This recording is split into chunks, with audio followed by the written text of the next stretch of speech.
see what we can be.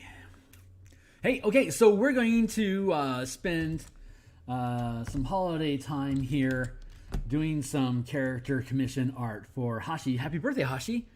Your team loves you, man. I hope your artificer is surviving Curse of Strahd so far. Give me a hot second here to jump this on Twitter, and then we're just gonna dive into this for however long I can grind it out. So I expect to have your Priest of Lathandar done today, and starting in formally into the Artificer. So wish me luck, and I'll wish you luck. So let's see. I don't have a lot left I need to do on the actual character. I know I want to fix the head a little bit.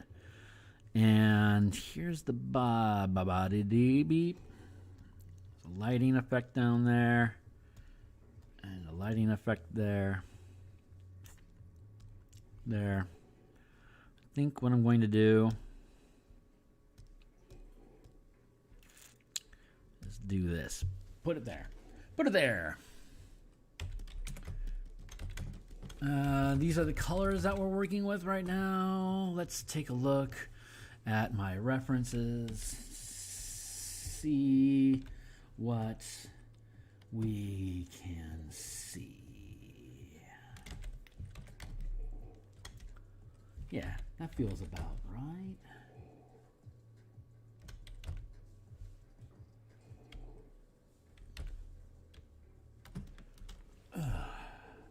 I got some new tea brewing up.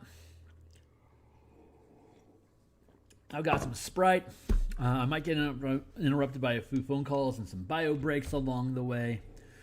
We'll see. We'll see how things pan out. But I'm just gonna grind for a while. So, Artificer's the Druid's gonna be awesome. Artificer's gonna be awesome. Lathandar Cleric is going to be super cool. So actually, I shouldn't be working on this yet. I reckon. Let me get some of this color down here for reference. There. What I should probably be doing, get out of here, is finishing up this gauntlet.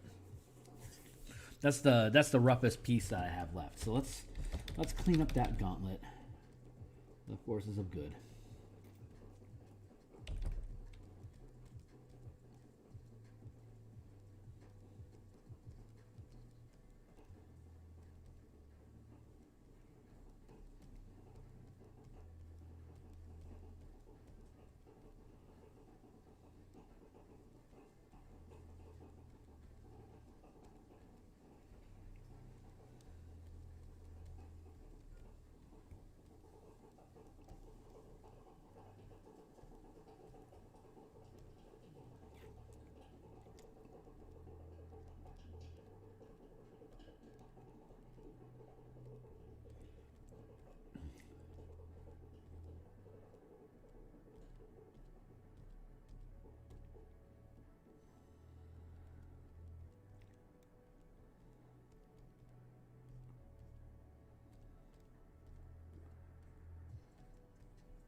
So I'm kind of stuck between two worlds. I'm stuck between a lot. We're all stuck between many worlds. But two that I'm going to rant about right now is me as a designer and me as an artist. I am currently receiving a lot of emotional fulfillment in producing both 5e supplements for D&D as well as producing artwork for not only character commissions like this, Haschi, but also for all the artwork that I build for the 5e games supplements that I build. And so I dream of a world where it is my full-time job to be a content producer and that I'm building 5e supplements like so many of us designers, but me in particular, I dream of this because I would love for my hobby to again return to just doing character and D&D art.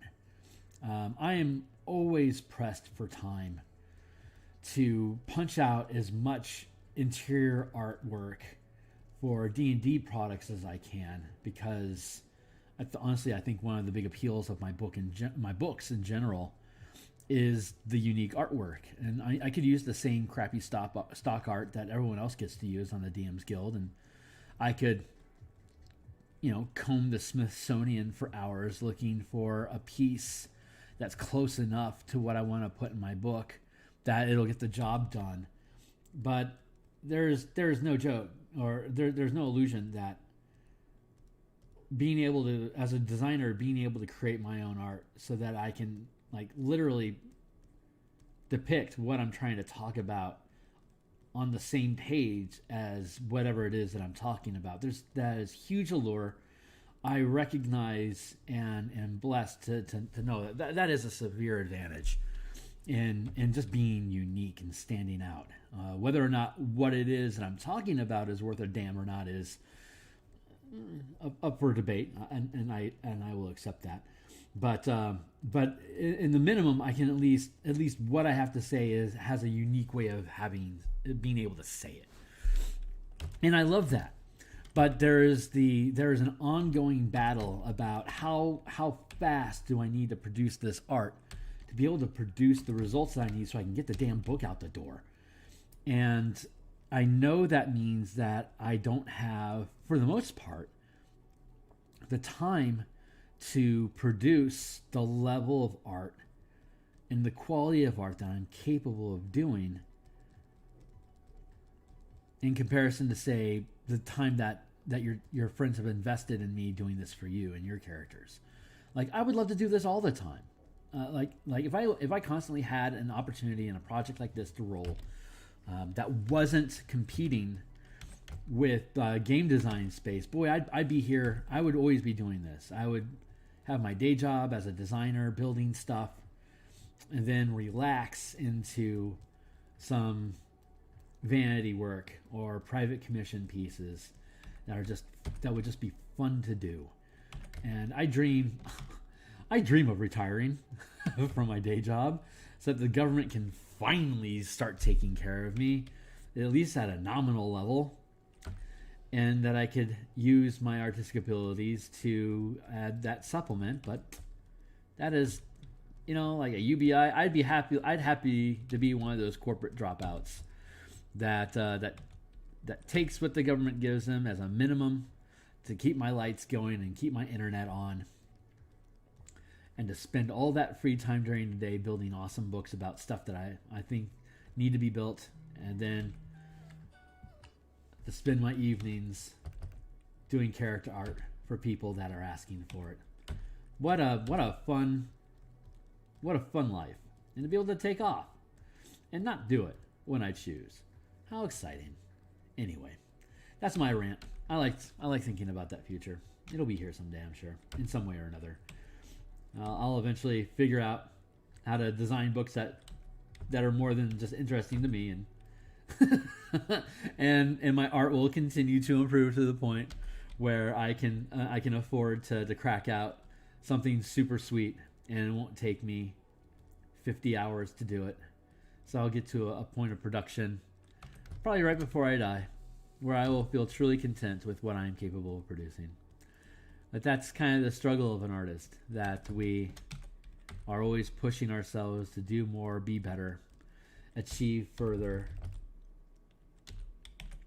Art is a curse, but it's certainly a reason to stay alive. I couldn't encourage it enough, whether you're painting miniatures or sculpting, creating environmental terrain for your D&D game, or just being an improv actor playing D&D or running your own game. I think creative hobbies is the catalyst to staying alive, and I'm really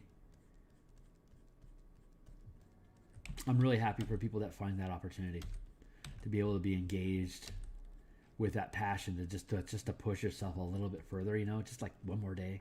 It's like, give me one more day to do that thing,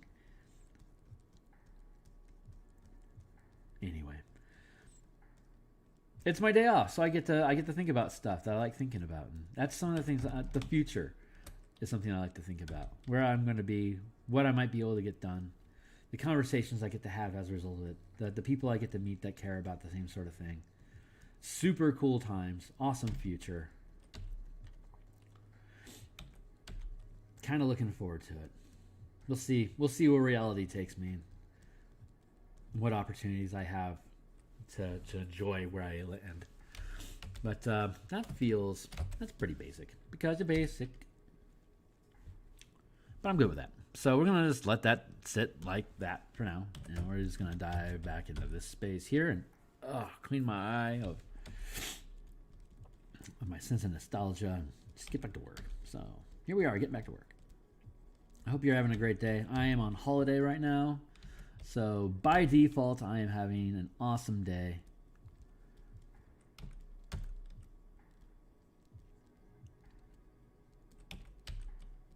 I've been running a game for my cousin and her family over Zoom the past few weeks. We're taking a break this Thursday. This is Thursday, the 30th. We're taking a break because they've got unexpected family from their side of the tree in town, which is awesome.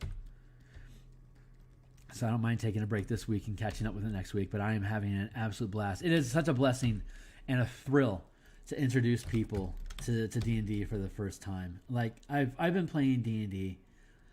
Specifically, I've been running D&D for 30 years, and I've had on many for a long, like I've had long stretches of the same team being at my table for years. In Arizona, when and during my after college years, like in college, like George and Matt and Scott, Mark, Harry, and just the Columbia crew being at my table when I was actually playing at times. That was lifelong friends. Love you guys.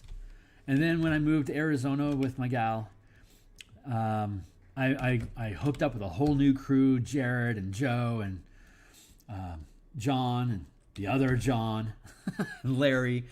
Killer crew, great guys, fun team. And then I went online, and then I came up here to Seattle, and some of my coworkers are actually my table now. I've got 3 coworkers that I play with every week, having lunchtime adventures, and that is amazing. And I've been blessed to have new teams over and over again of people that I just learn who they are and where their heart's at, and that they're worthwhile people to actually know and support. Like, I love how D&D has the ability to show you the merits of the people at the table. Like, what kind of a person are they really?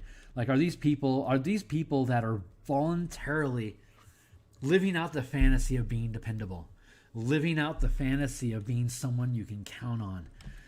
I don't know of anything else in the world where you have the opportunity just to voluntarily depict yourself as the best you could be. And it's amazing. It is just mind-blowing. I'm going to take all this mess. I'm going to duplicate this group, and then I'm going to merge this group. I'm going to hide that group. I'm going to have this all just work off the same plane. As that's how real painters do it when they don't have any safety net provided by the digital medium. And I think honestly I do my best work when I don't have a tightrope, or when I don't have a safety net. That's what I'm trying to say. So I am going to cheat by continuing to have the layers hidden off to the side, but I am going to operate as though this is my only choice. And after an hour or two, I'll have forgotten that I've got 30 layers stacked up in here that are waiting for me to make that critical mistake that insists that I go back and do it all over again.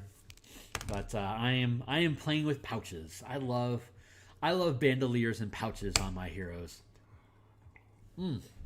Well, this is... let me see if I got mine. Yeah, I'm going to have to restart this. occasionally Photoshop crashes when I'm using when I'm using OBS. So I have to restart it occasionally. But I love the heart that I experience with the people that I play with. Give me a second here. I'm putting some more hot water in my tea. So I don't know of any other hobby that allows you to do that. There's no other like I get sports. Like when you're part of a team, when you're in like a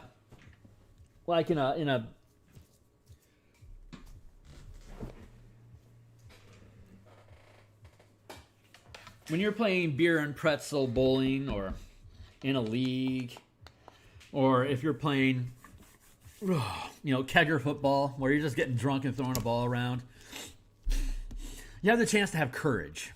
You can express courage because you're facing somebody, and you also get to learn restraint and respect of others by knowing that you could blast this guy off his feet, but when you do round robins, he's going to be on your team next week, and you don't want to hurt him.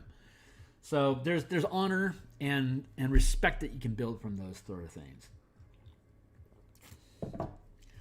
But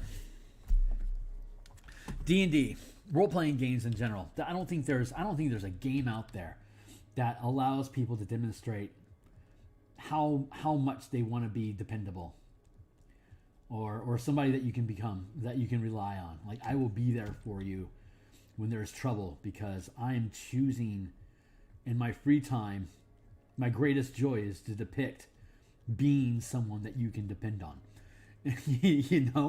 It's amazing. It is amazing. You can really get a sense of, this is somebody I would trust with my children by the way that they treat a captive goblin that you're interrogating, or whatever the circumstances. You have decisions that you get to make. And you either get to listen to your heart, or respectfully, you're going out of your way to specifically depict a character with very specific character traits, like an evil campaign. Like, I really want to know if we're going to be playing an evil campaign before I even consider, am I an evil character? Most of the time, it's me doing my own personal risk assessment, and am I going to be useful to the team if I take this action? Who's going to benefit from it, and how am I going to help? And that's hard sometimes. It's like, my problem as a player is I always feel like I'm going to make the wrong choice, and that no matter what it is that I do, I could have done something better that got everyone a little bit further along. And I think that's as much of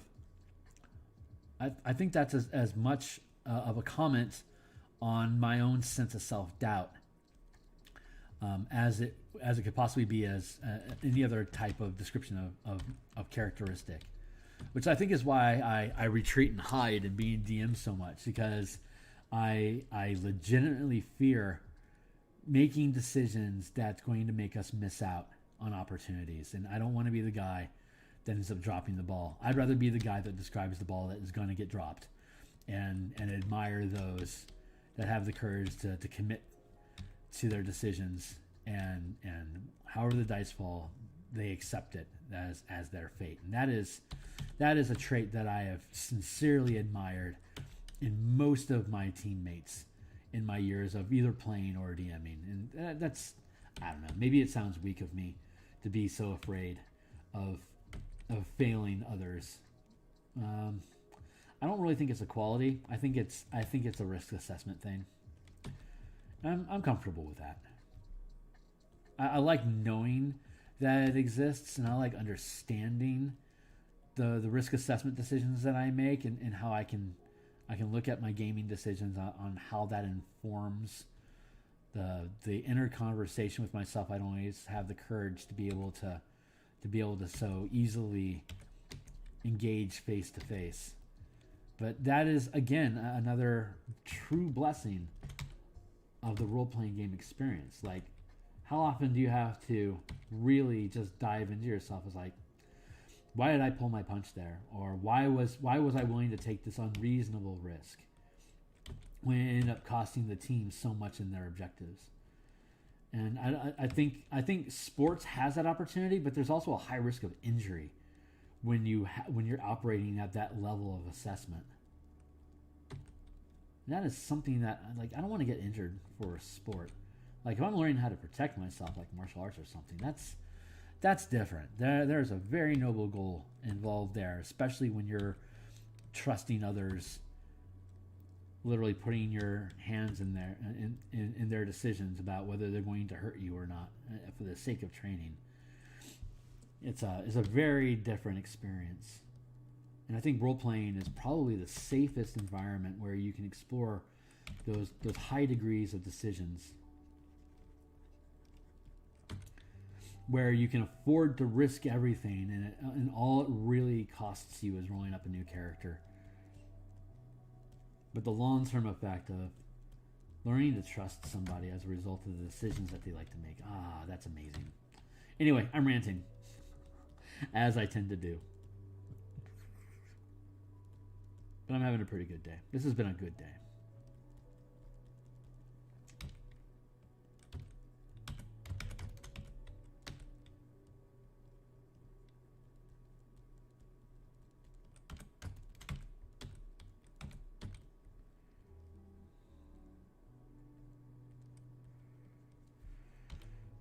I am loving this.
I think I just realized why I think about that so much when I do these commissions, because this is a gift, and I get plenty of requests for commissions from people that want to illustrate their own character, but I don't get a lot of gift requests. I've gotten a couple, and the consistency between the gift commissions that I do, and they're always in this D&D role playing game space. It's always the same. It's people that have been your adventuring companion for extended periods of time, and the character that you're depicting is an embodiment of your persona. And I will just say, I am not cheap. This is hundreds of dollars that your team has pulled together. And sorry for the spoiler. I don't know if that was supposed to be secret or not, but I think it's really important just to point out that these characters, you mean so much to them through these characters that they're willing to invest many, many hours of labor to give me this money to successfully visualize personas that you have depicted. That means to them, we trust you. That's amazing. How could I not be honored to do this? How could I not be proud to be the one that gets to bring this to life for you? For them to be able to say to you, you are valuable to us. You mean something to us in our heart. And that is just amazing.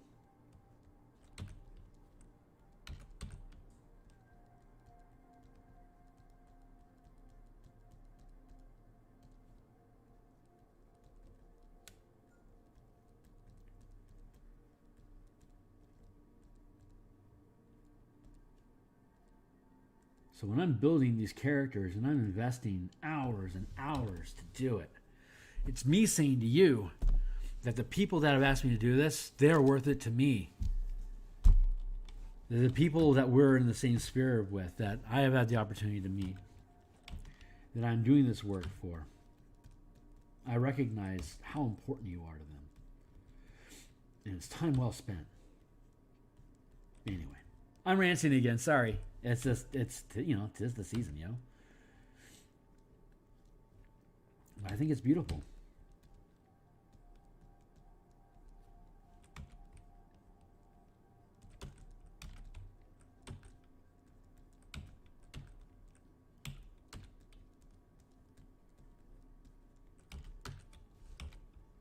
I think it's amazing that I get to be one that can convey that to you, like objectively. But I can feel it. I can just feel it.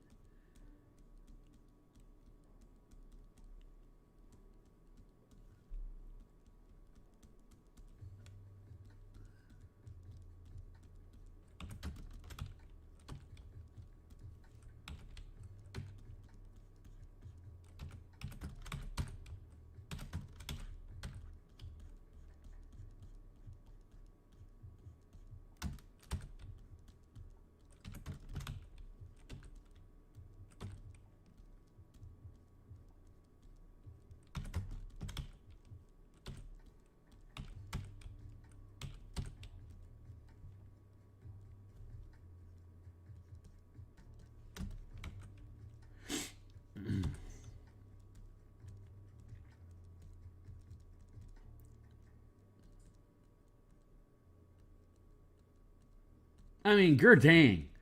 This is sick. I am super in love with how this is turning out. Like, everything I would hope it could be.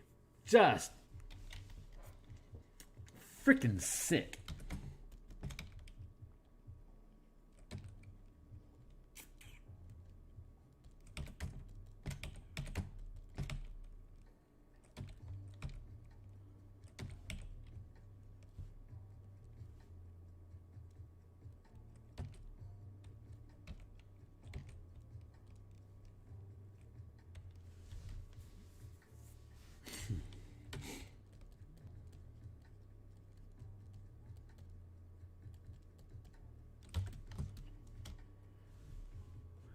Now I'm going to make a new layer because I'm going to start experimenting with this space a little bit because I think I want to have some plates.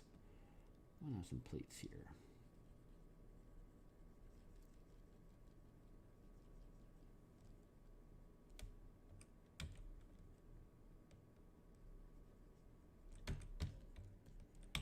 Not sure if this is going to pan out the way that I want it to or not. So I make it on a new layer so I can, like I said, I can do take-backs. Digital is awesome because you can take take-backs, but at the same time, it prevents you from committing. Like Bob Ross, so often demonstrates, it's you got to take risks and you got to commit to them, and devil be damned, it's either going to pan out or it ain't. What he doesn't tell you is that painting he's doing on camera, he did 3 times before he actually recorded. Like, he practiced that shit. It's not just fresh. It's not just spinning out of his head. You don't get balance and composition that's sales worthy off the cuff like that every time. I mean, you can 4 out of 5 times, sure, but sometimes you're gonna flub, and I don't think they built flubbing into the production timeline. So he would do a few copies of. I mean, if you see the documentary about his work, you'll get note that he practiced each one before the camera started rolling. So he knew exactly what he was going to do. You can see him glancing off to the side. It's because he's looking at a duplicate picture of the one that he liked the most of the 3 that he did. It's not like he's like smiling at the cameraman. He's looking at the picture, man. He's smiling. Well, he's smiling at you, but at the same time, it's a production. It's an illusion that he's creating. to give you confidence to do what you need to do. And, it's the mistakes that he makes are minimal because he already knows what he's doing. Anyway, I don't want to burst any Bob Ross bubbles out there, but I have studied this man. Like most of my environment and nature techniques in my painting came directly from me doing the same thing of paint-alongs with Bob Ross in a digital sphere. Maybe someday I'll what is going on there? Uh-oh, I locked up again. Sabosaurus. Rawr. Okay.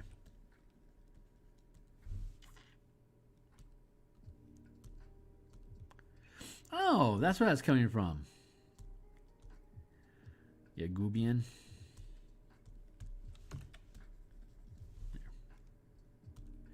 Get out of here, you little Mother Hubbard.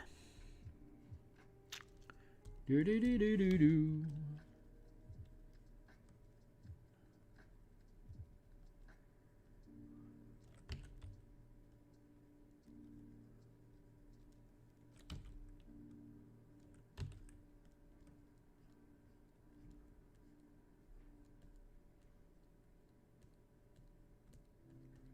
And after about 120 Bob Ross paintings, they're all still up on my DeviantArt channel. DeviantArt is deviantart.com, Phil Kearney. Pretty straightforward. But after doing 120 some odd, I kind of got it. I get the gist. I know what we're doing here. So I moved on. I did the project in the first place so that I'd get so comfortable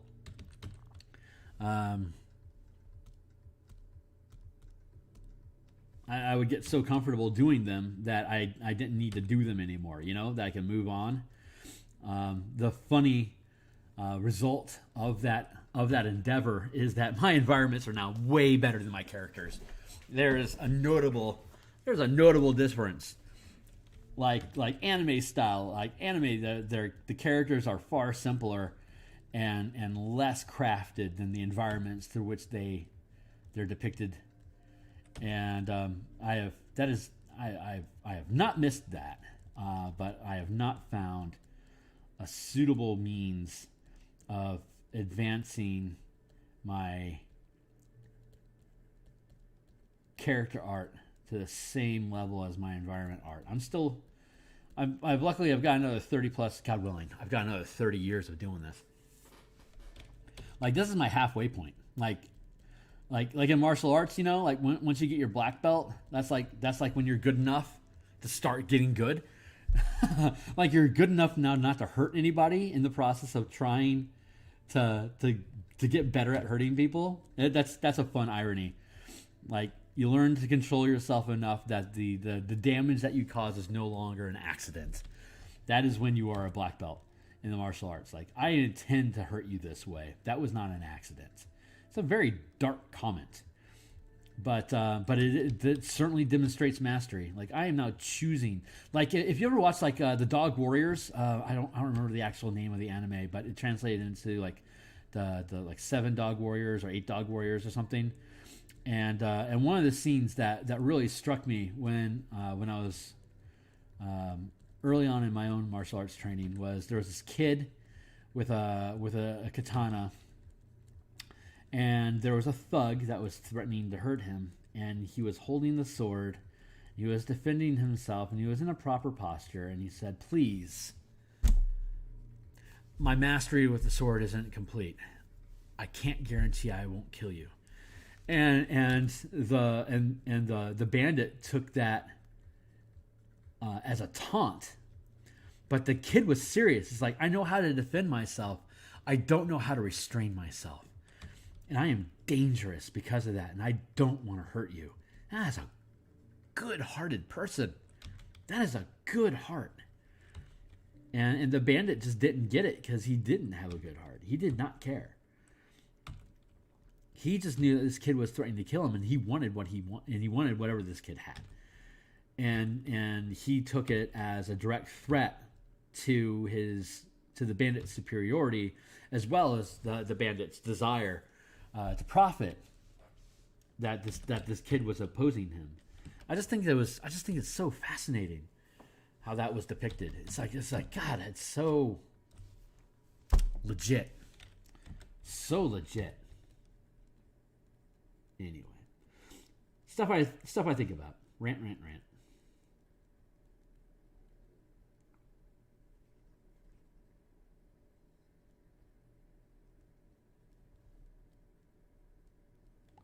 But it's true. If you're a conscripted soldier, and they hand you a spear, they aren't there to teach you how to survive with that spear. They're there to teach you how to kill with that spear. And if you happen to survive, then you probably learn a thing or two.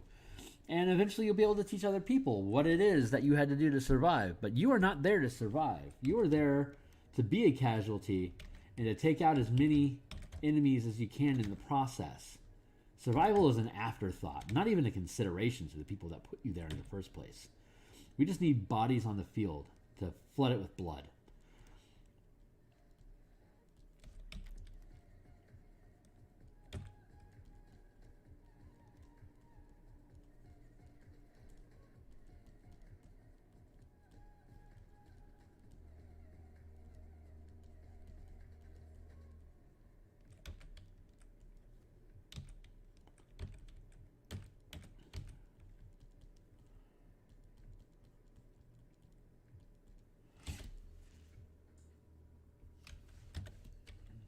I think I like this.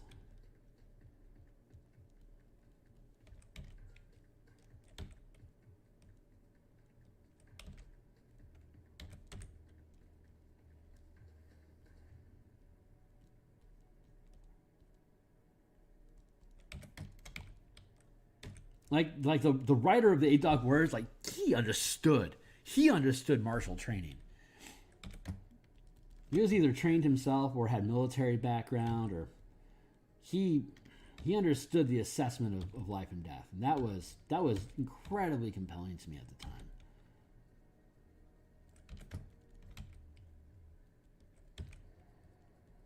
I was just starting to learn about how important those ideas were in my own life. And it's really cool to be able to recognize that connection, you know? Like when you like lock eyes with somebody, it's like you understand. You know what I'm talking about. It's cool. It's not cocky, it's not like a bro camp or something. It's like when you talk to somebody, you know that they've had some shit happen in their life, or like if you see that new movie, the Sandra Bullock movie, The Unforgivable. Like when you watch that movie, you know, if you're somebody who's gone through trauma or like has been shell shocked, you know. Like when you watch that movie, you know the person that wrote that knows what it's like to process emotional trauma. It's an intense experience, and if you aren't somebody who's gone through that experience, like that movie does a really good job of just giving you a tiny taste of how difficult that life can be.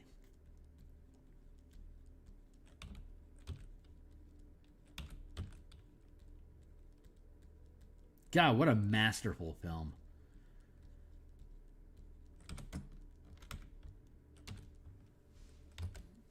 Just masterful. All right, I'm going to do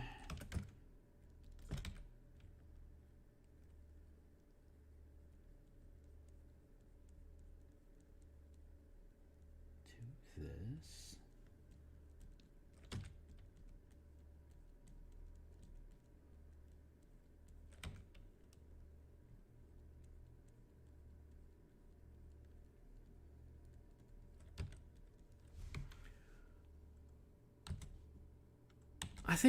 I don't know, when I look at all the things that have happened in my life and the way that I've been miraculously carried out of it, like completely beyond my own ability, and that it's just a miracle that I'm still here at all, you know, like that says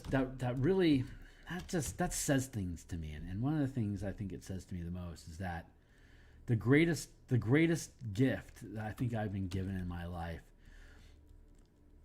is how well I can just relate. You know, it's just to the human condition. Like, I can understand how horrible, really tragic things can feel, or I can understand massive loss or the terror of being killed, abandonment, all sorts. I mean, I'm not trying to cry or play a fiddle or anything. It's just I recognize how blessed I am to have had such a crazy degree of experiences that I can see the bigger picture and just recognize how this can all connect to each other and how it relates to us as a people as a whole. And like it's hard. It's like it's hard for me to be angry at somebody who deserves rage. It's like I can tell when you're asleep. I can tell when what you're doing to hurt somebody is the only option you have left because of how hurt you yourself are. Like, empathy is probably the greatest gift being alive can provide. And I am damn proud of having had that opportunity.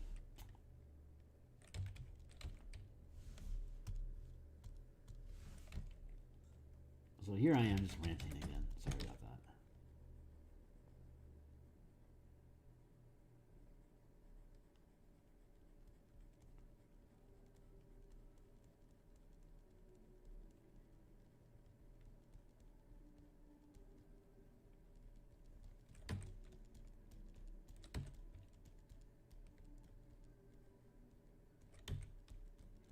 I don't know. Everyone's experience is different.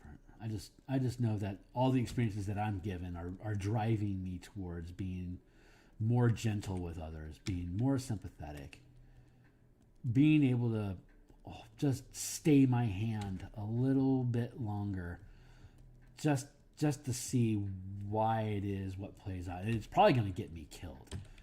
It's probably gonna take me to a place where I should be reacting, potentially with violence, just to protect myself, and I'm just not going to do it. I'm just not going to do it because I'm going to have so much faith that whatever this experience is that I'm experiencing right now is meant to be here for me to observe it and not to judge it. That I won't take action and it will get me killed, and I'm going to check out and I'm going to wake up after my life and going, game over. We'll see.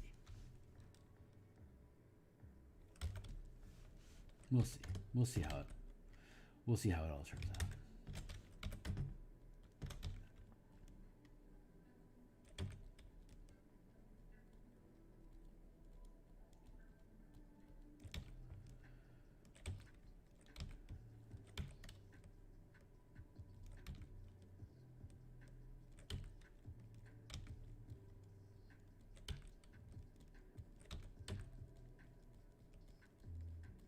My friend Sheldon on Facebook had posted like a meme thing, basically saying like, you die, and when you die, someone lifts a virtual reality helmet away from your face. What do you say?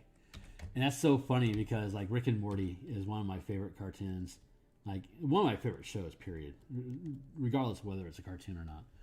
But one of the things I love so much about it is the episode where they're playing Roy, which is literally a VR game where you forget who you are and you become this fake person. And it's like a 5-minute game, but you live an entire lifetime, and then you get confused about who you are and where you're at until the effect wears off, and then you go back to being yourself.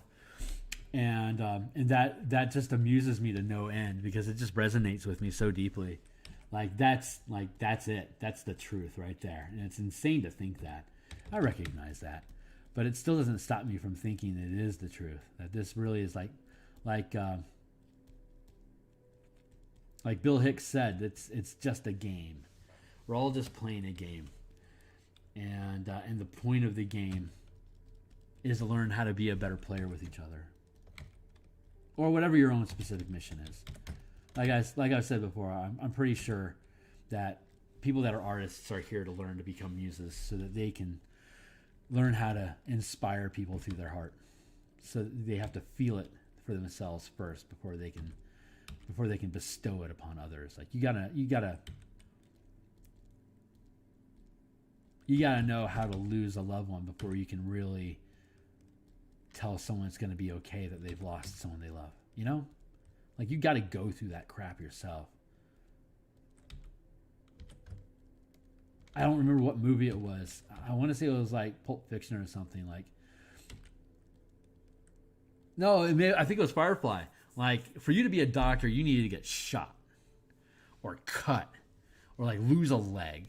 Like, you have to go through that trauma yourself so that while you're working on people, you can have the empathy of knowing what nightmare they're going through and what role you're playing in them getting through that nightmare, just so you don't treat them like a number. I think that's amazing. I love that. I think I'm pretty happy with that limb. Yeah, I'm pretty happy with that.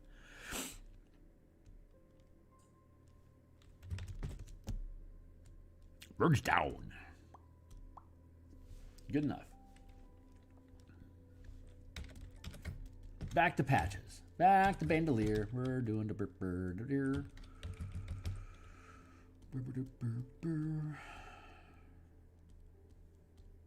Just like that. We're gonna make a new layer while we're on this.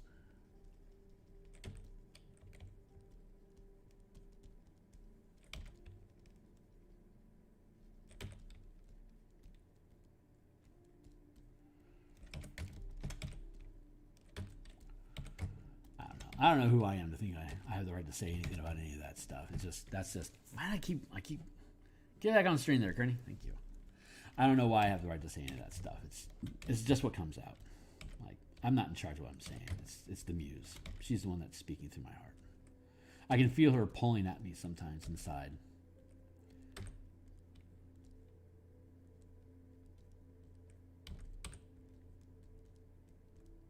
And I don't remember it. I get to go back to the stream and listen to what I said. I'm like, oh, that's intense. I don't know if any of you have ever had that experience where you're outside of yourself and you're not really in control of the experiences that are happening to you. But when you'll have the opportunity to look back at it.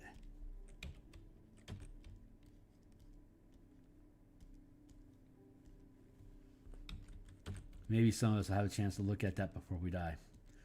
I am pretty sure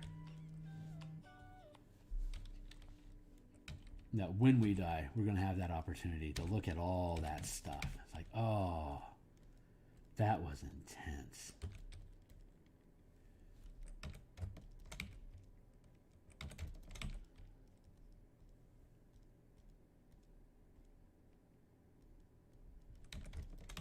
And the lucky among us, we get to have that life experience, that looking back at ourselves while we're still alive, and be able to carry that knowledge with us into the next conversation. I think that's beautiful.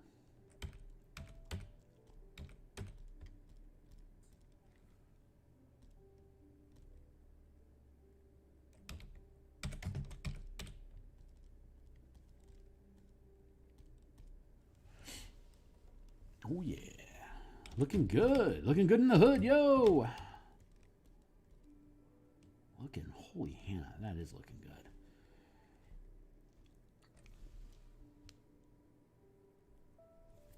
Nothing but pleased.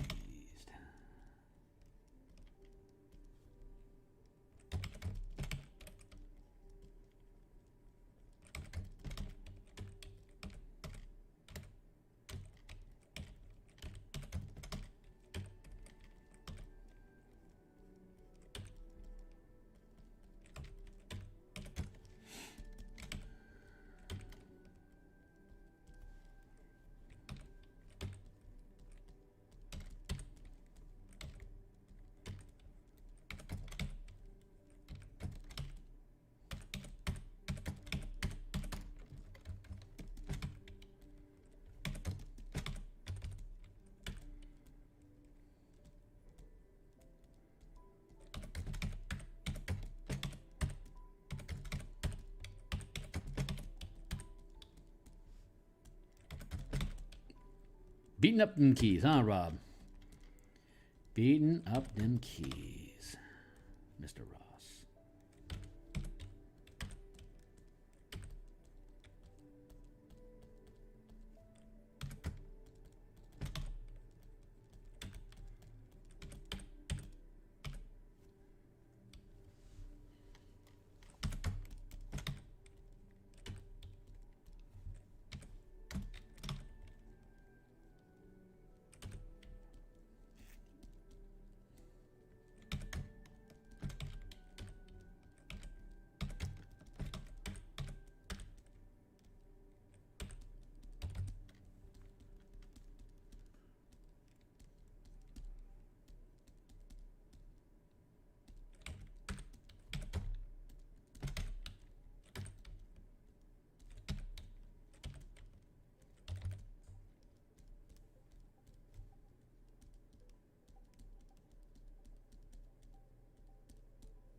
Pretty dope. It's pretty dope.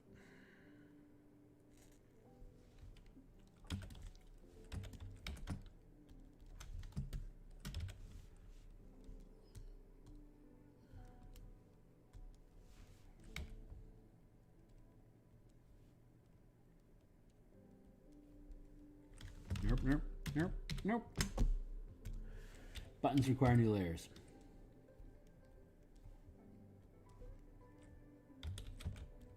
For reasons like that.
We're getting done.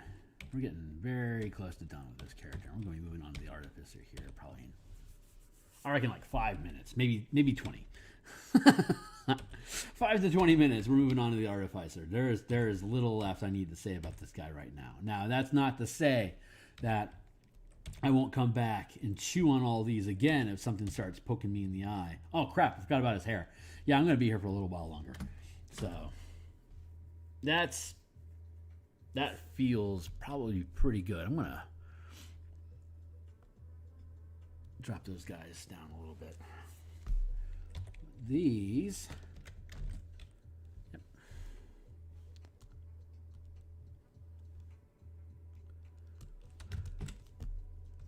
Going to merge them layers.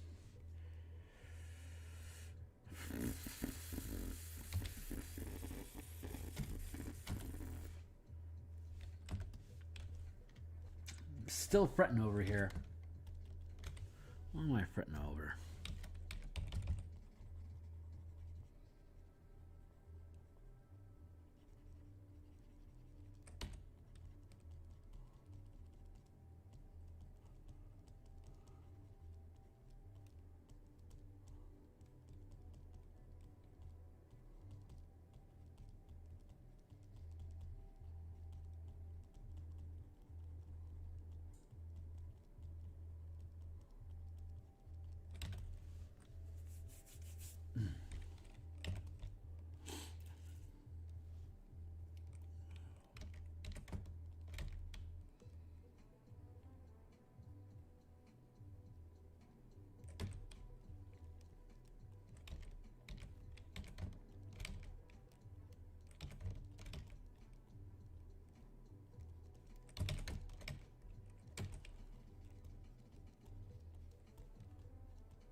Hoobity doop doop.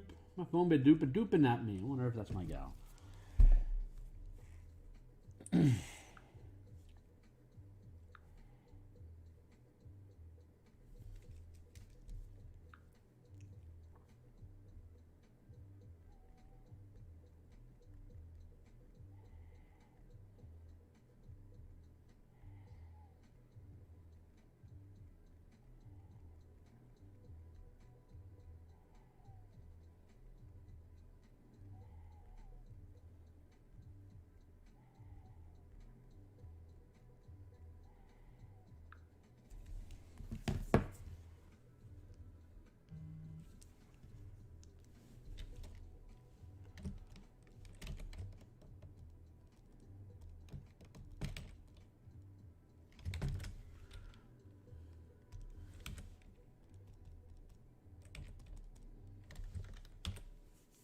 Better save that.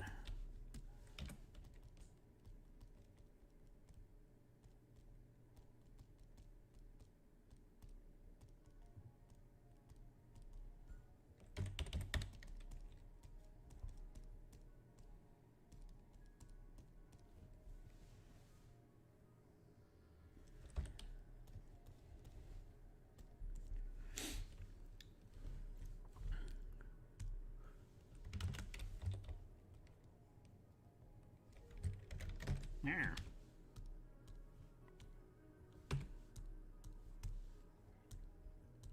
Yeah.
There we go.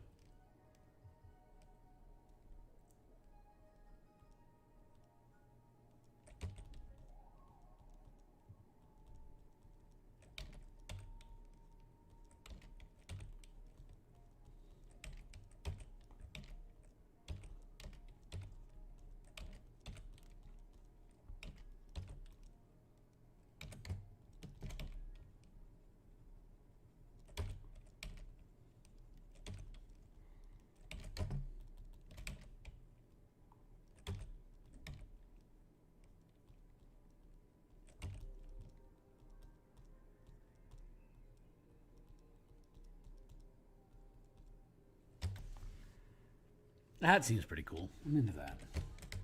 Let's get some more. Let's get some more light dichotomy going on here.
There we go. That's pretty cool. We'll go with that. Save there. And body. Now let's get back into his head.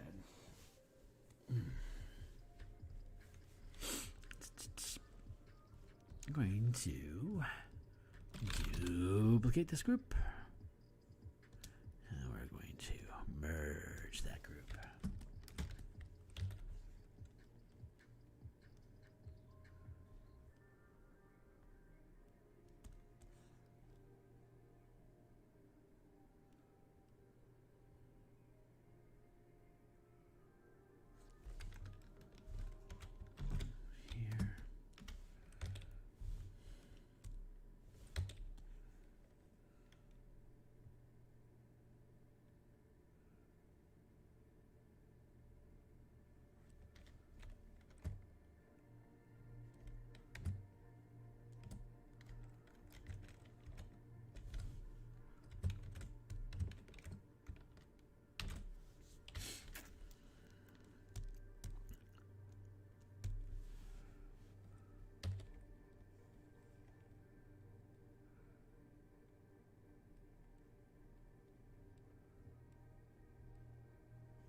Yeah.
Uh-oh.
I don't know if orcs are supposed to have pointy ears like that, but it seems to be how I end up drawing my half orcs. So I don't know. If they're not human, then it's like they have pointy ears.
Bah.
Oh, hell yeah.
Whew, man.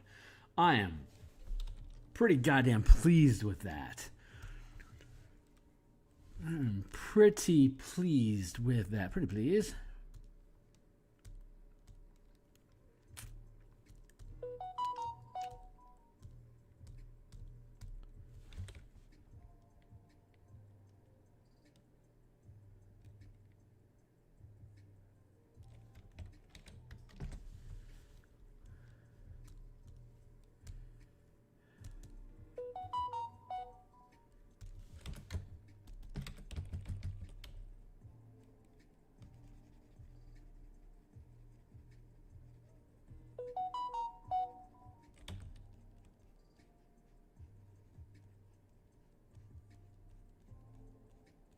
Huh, my phone seems to be blowing up. Maybe I need to take a break. Let's see what's happening here.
That's probably fine there.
Just doing the work. I'm going to take a break here, I think. In a few minutes, the hair is getting to a point where I think I want to take a break from it. Let it sit for a little while.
Just duplicate that layer, and then let's merge that one down.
Yeah, we're gonna let that sit for now. I think that's a nice little mop, and I will probably come back and visit it again. So,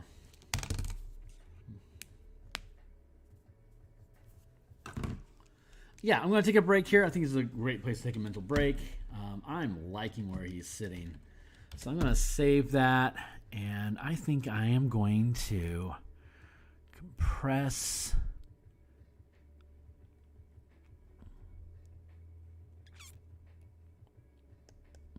that there.